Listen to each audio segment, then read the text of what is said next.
This is Marcus Washington live here from Atlanta, but obviously, I'm usually located outside of Washington, D.C. And what is Washington, D.C. without some controversy?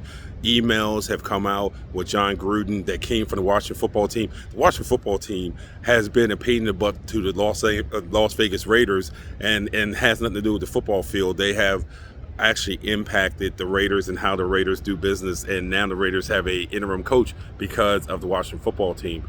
But these are familiar problems for that team.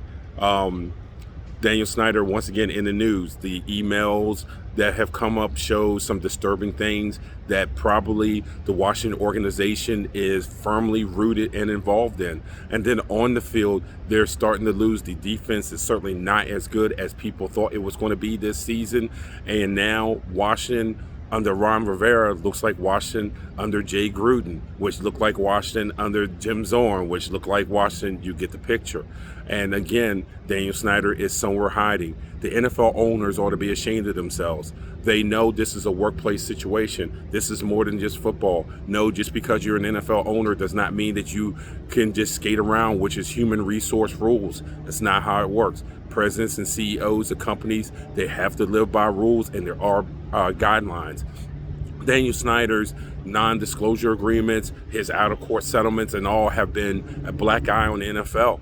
And you have to ask the question, when are the rest of the NFL owners going to do something about Daniel Snyder? Not because he poorly runs his football team, because his environment has been toxic. His environment borders on being flat out illegal, breaking laws and harassing women and making racist comments and everything else.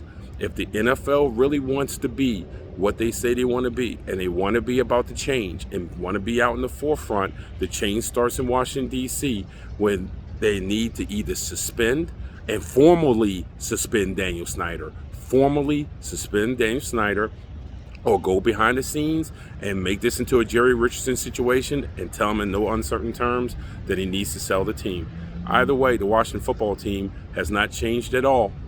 They still lose on the field, and they certainly still lose off it.